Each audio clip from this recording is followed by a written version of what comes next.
पिछले भाग में आपने देखा कि हेनरी और सारा आधी रात को एक हवेली में रुकने के लिए पनाह लेते हैं, जहां पर रहस्यमयी तरीके से उन दोनों की मौत हो जाती है। मोबाइल में नेटवर्क ना होने के कारण हेनरी और सारा अपनी बेटी नताशा से कनेक्ट नहीं कर पाते, लेकिन सारा की मौत के एक हफ्ते बाद उनका मैसेज डिलीवर हो जाता है और उनकी बेटी नताशा अपने माता पिता को ढूंढते हुए फिर से इस बंगले में पहुंच जाती है। अब आगे कुछ तो है इस हवेली में। मुझे इस बुढ़िया से भी थोड़ा अलर्ट ही रहना होगा। मुझे ये कुछ ठीक नहीं लग रही। पता नहीं क्यों जब भी आसपास होती है इतनी नेगेटिविटी से क्यों फील होती है। आखिर मॉम डैड इस हवेली में आए क्यों होंगे? और सबसे इम्पोर्टेंट बात यह है कि घने जंगल के बीचों बीच ये हवेली किसने और क्यों बनवाई होगी। मैं जितना भी अपने दिमाग पर जोर डालती हूँ उतना ही उलझती जाती हूँ। मॉम डैड, आप लोग कहाँ हो? I miss you mom. Mom देखो, मैं आ गई, आपकी बेटी आ गई। मॉम कहाँ हो आप लोग? नताशा अपने बिस्तर पर लेटकर अपनी मॉम डैड को याद करते हुए आंसू बहा रही थी कि तभी एक बार फिर उसके कानों के आसपास उड़ती हुई एक मधुमक्खी उसे नजर आती है, जिसे नताशा अपने हाथ से झटक देती है। लेकिन नताशा के बार बार उस मधुमक्खी को हटाने के बाद भी वो मधुमक्खी जूं जूं आवाज करके उसके चेहरे के आसपास ही मंडरा रही थी। टेबल पर रखी हुई बुक से नताशा उस मधुमक्खी को मारने की कोशिश करती है और उसके बाद वो मधुमक्खी नताशा को दिखाई देनी बंद हो जाती है। कैसी जगह है ये?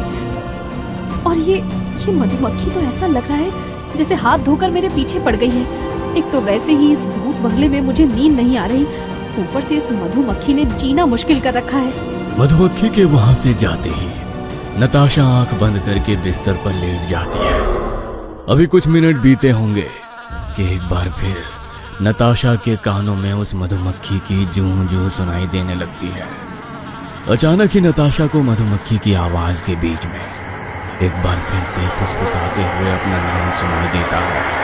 नताशा, तुम जानना चाहती हो ना कि तुम्हारे मॉम डैड के साथ क्या हुआ? ये सब मेरे मन का वहम है या मैंने सचमुच अभी अभी वो सब सुना? कमरे में तो कोई भी नहीं है। ये आवाज आखिर कहाँ से आ रही है? नताशा समझ ही नहीं पा रही थी कि आखिर ये कैसे संभव है कि एक मधुमक्खी उसके कान में आकर उससे इंसानों की तरह बात कर रही है। नताशा का चेहरा घबराहट और डर से पीला पड़ने लगा था। अचानक ही नताशा के कमरे में लगी हुई एक बड़ी सी पेंटिंग नीचे गिरकर टूट जाती है। पेंटिंग के नीचे गिरने की आवाज सुनकर नताशा बिल्कुल चौंक कर पेंटिंग की ओर देखती है। उसके चेहरे के आसपास 2-3 चक्कर लगाने के बाद वो मधुमक्खी उस पेंटिंग की तरफ बढ़ने लगती है। नताशा के पांव अपने आप मधुमक्खी के पीछे पीछे बढ़ गए थे। पेंटिंग के नजदीक जाकर उसने देखा कि उस टूटी हुई पेंटिंग के बैक साइड में से एक चाबी का गुच्छा लटका हुआ दिखाई दे रहा है। मधुमक्खी उस चाबी के आसपास जाकर मंडराने लगती है। ये चाबी, ये कहाँ की चाबी है और इस पेंटिंग के अंदर छुपा कर क्यों रखी गई होगी? क्या ये कोई इशारा है या फिर मैं इस पहेली के चक्रव्यूह में धंसती जा रही हूँ? इससे पहले कि नताशा कुछ भी समझ पाती, वो मधुमक्खी कमरे से बाहर निकल जाती है। नताशा भी दबे पांव मधुमक्खी के पीछे पीछे चल रही थी। मधुमक्खी का पीछा करते करते नताशा एक दरवाजे तक पहुंचती है, जहां ताला लटका हुआ था। अपने हाथ में उठाए हुए उस चाबी के गुच्छे में से एक चाबी उस ताले में लगाती है और उसी के साथ वो ताला खुल जाता है। घबराते हुए नताशा सीढ़ियों से नीचे की ओर जाती है। ये सीढ़ियां शायद नीचे बेसमेंट की तरफ जा रही थी। सीढ़ियों पर गहरा अंधेरा छाया हुआ था। नताशा ने अपने मोबाइल की फ्लैशलाइट ऑन की और वो सीढ़ियों से नीचे उतरने लगी। अचानक ही एक छोटी सी बच्ची के राइम्स गाने की आवाज उसके कानों में पड़ी। Ringa, ringa, roses, pocket full of roses. Ah, tissue, We all fall down. किसी बच्चे की आवाज आ रही है, मतलब नीचे कोई बच्चे भी हैं। इस हवेली में आखिर चल क्या रहा है? बेसमेंट की लॉबी से गुजरते हुए नताशा को काले कपड़े से बनी ढेरों डरावनी गुड़िया लटकती नजर आती है, जिन्हें देखकर नताशा का दिल धक से रह जाता है। जितना मैंने सोचा था, ये हवेली उससे कई गुना ज्यादा मिस्टीरियस है। लेकिन क्या राज है इन सब चीजों का?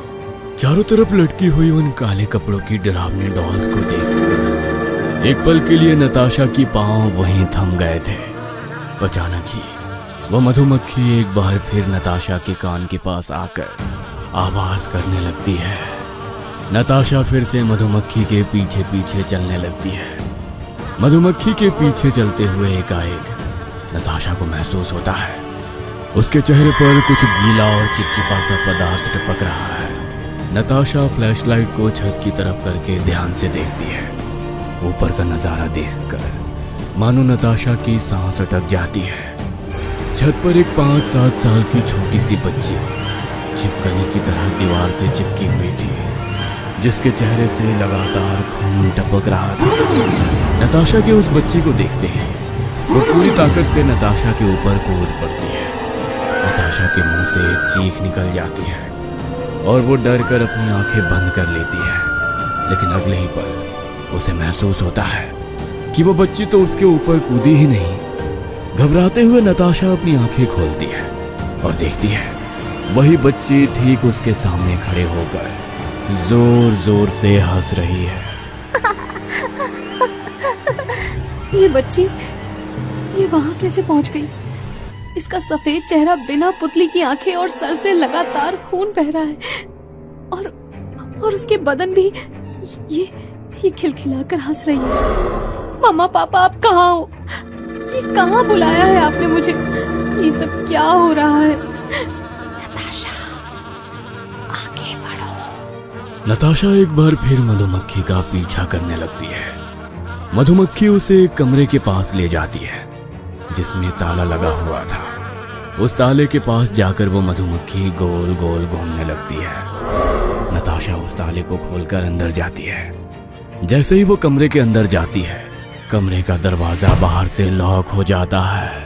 ये किसका कमरा है? अपने आप लॉक कैसे हो गया? और वो मधुमक्खी, वो भी नजर नहीं आ रही। नताशा कमरे के अंदर पहुंचती है तो देखती है सामने एक औरत बच्ची को अपनी गोद में लिटाए हुए बैठी है। सुनो, क्या आप यहीं रहती हैं? Please help me. क्या यहाँ पर सारा और हेनरी नाम के 2 लोग आए हैं? मैं उन्हें ही ढूंढने के लिए यहाँ आई हूँ।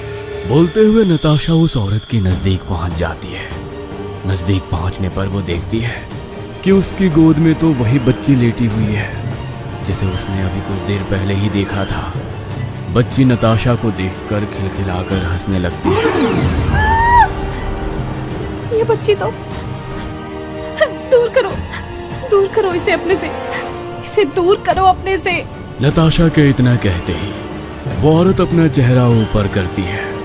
उस औरत का चेहरा बिल्कुल सफेद था और होठों के पास से मानो चेहरा कुछ टेढ़ा सा हो गया था।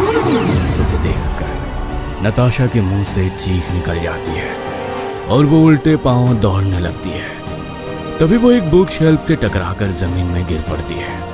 उठकर नजर घुमाती है तो कमरे में कोई भी नजर नहीं आता।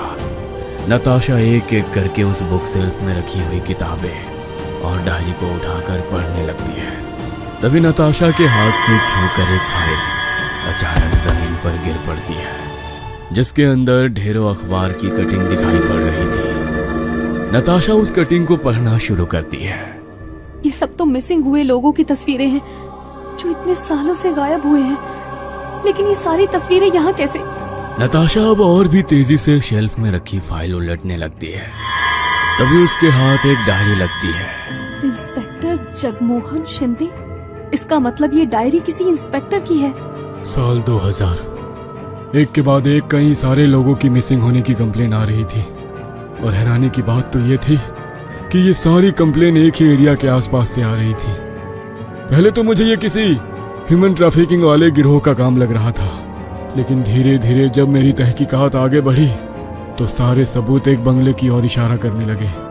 मैंने जिस किसी के साथ भी इस बंगले के बारे में डिस्कस किया, सबने मुझे इससे दूर रहने की ही सलाह दी। लेकिन मैं पिछले 1 साल से इस केस पर काम कर रहा था, इसलिए अब पीछे हटने का मेरे लिए कोई मतलब ही नहीं था। मुझे कुछ भी करके इस बंगले और मिसिंग लोगों के बारे में पता लगाना था। इसलिए इस एरिया के आसपास जितने भी लोग थे, मैंने सबसे कांटेक्ट किया। तभी मेरी मुलाकात एक बूढ़े आदमी से हुई, जिसने तकरीबन 20 साल पहले इस बंगले को बनाया था। मैंने ही उस बंगले को बनाने का कॉन्ट्रैक्ट लिया था। वहां मत जाना साहब, किसी को नहीं जाना चाहिए उस बंगले में। मनहूस है वो बंगला। मैंने तो साहब को मना भी किया था कि इस जमीन पर कंस्ट्रक्शन ना करे, लेकिन उन्होंने मेरी बातों को मजाक में उड़ा दिया। बंगला बनाते समय साइट पर एक के बाद एक कई मनहूस घटनाएं घटी। उन घटनाओं को देखकर कितनी बार मैंने उस प्रोजेक्ट को छोड़ने के लिए मालिक से बात की, लेकिन मैं पैसा एडवांस में ले चुका था और वो पैसा मुझसे खर्च भी हो गया था। बंगले का काम पूरा करने के अलावा मेरे पास और कोई चारा नहीं बचा था। इसीलिए मजबूरी में मुझे वो काम पूरा करना पड़ा। जितने समय में वो बंगला बनकर तैयार हुआ, वहां पर मेरे कई मजदूरों की जान चली गई, कईयों का मानसिक संतुलन बिगड़ गया और लगभग हर रोज ही किसी कुत्ते या बिल्ली का मृत शरीर वहां पर पड़ा हुआ मिलता था। कुछ बहुत अजीब सा था वहां। जो कोई भी हवेली के संपर्क में आया कभी आबाद नहीं हुआ। मुझे देख लो, इस दुनिया में मेरा कोई नहीं, अकेला जीवन बिता रहा हूं मैं। उस बंगले को बनाने के बदले में बहुत पैसा मिला था मुझे। सोचा था सारी जिंदगी सुकून से जीऊंगा, लेकिन बंगले का काम खत्म होने से पहले ही मेरी पत्नी और बच्चे की मौत हो गई। तब से मैं ऐसे ही अकेले अपना जीवन बिता रहा हूँ। उस आदमी की बात सुनकर मेरा मन आशंकाओं से घिर गया था। मेरा ऐसे किसी भी शगुन अपशगुन पर बिल्कुल भी भरोसा नहीं था। मेरा मानना था कि वहां जो कुछ भी हुआ उसके पीछे जरूर किसी न किसी इंसान का ही हाथ होगा। सबसे ज्यादा शक मेरा जमीन के मालिक पर ही था। इस बंगले के बारे में मुझे पता चला कि जो बातें मैंने सुनी थी वो पूरी तरह झूठ नहीं थी। ये जमीन किसी विलियम नाम के आदमी ने सस्ते में खरीदी थी।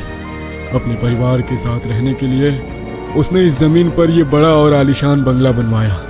दरअसल विलियम एक गैंगस्टर था जो अक्सर पुलिस के निशाने पर रहता था। एक तरह से यह घर उसने अपने परिवार की सेफ्टी और खुद को छुपाने के लिहाज से बनवाया था। जब यह बंगला बनकर तैयार हुआ तो विलियम अपनी पत्नी मैरी और बेटी मारिया के साथ यहाँ आकर शिफ्ट हो गया। विलियम हफ्तों, कई बार तो महीनों तक भी घर लौटकर नहीं आता था। ऐसे में मैरी इस हवेली में अकेली मारिया के साथ रह जाती थी। आसपास कोई गांव ना होने के कारण मारिया की पढ़ाई यहाँ रहने पर संभव नहीं थी। इसीलिए मैरी ने 16 साल की मारिया को पढ़ने के लिए हॉस्टल भेज दिया था। अब इस बड़े से बंगले में मैरी बिल्कुल अकेली थी। हवेली में काम करने वाले चंद नौकरों के अलावा इस बंगले में रहने वाला कोई नहीं था।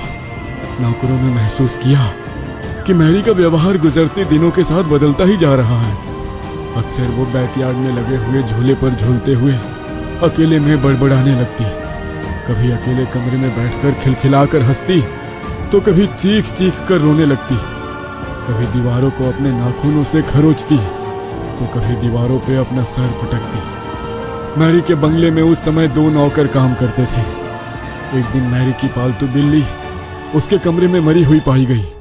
बिल्ली की स्थिति इतनी खराब थी कि उसकी ओर देखना भी संभव नहीं था। मैरी के पूरे कमरे में बिल्ली के शरीर के टुकड़े बिखरे हुए थे। नौकरों को लगा था कि मैरी को बिल्ली के मौत से सदमा पहुंचेगा, लेकिन उसके उलट मैरी उस बिल्ली को देखकर जोर जोर से हंस रही थी। हवेली में काम करने वाले नौकरों को मैरी की मानसिक स्थिति पर हो रहा शक अब यकीन में बदल गया था। कुछ दिनों के बाद हवेली में काम करने वाला एक नौकर रहस्यमयी तरीके से गायब हो गया। पहले वो बिल्ली और फिर उसके बाद नौकर श्याम के गायब होने के बाद दूसरे नौकर ने इस बंगले से नौकरी छोड़ दी। और उसके बाद सब तरफ ऐसी अफवाहें फैली कि कोई भी इस बंगले में नौकरी करने के लिए आने को तैयार नहीं हुआ। मैरी के दिन अपने पति के इंतजार में बीतने लगे। कुछ सालों के बाद उसका पति लौटकर इस बंगले में आ गया। विलियम पहले से पुलिस के रडार पर था। इंटेलिजेंस से खबर मिली कि पिछले 1 महीने से विलियम का कोई भी मूवमेंट ट्रेस नहीं हुआ है। आखिरी बार उसे इस बंगले की तरफ आते हुए ही देखा गया था। पुलिस ने बंगले में छापा मारा। अंदर इस बात के सबूत तो मिले कि वो उसी का घर है, लेकिन विलियम इस बंगले में कभी बरामद नहीं हुआ। क्या राज है इस बंगले का? कहाँ गायब हो गया विलियम और किसने मारा है उसे? हवेली से गायब होने वाले लोग आखिर कहाँ चले जाते हैं? यह बंगला शापित है या फिर सारी हत्याओं के पीछे किसी और का हाथ है? सभी सवालों के जवाब जानने के लिए देखना ना भूलें कहानी का अगला भाग।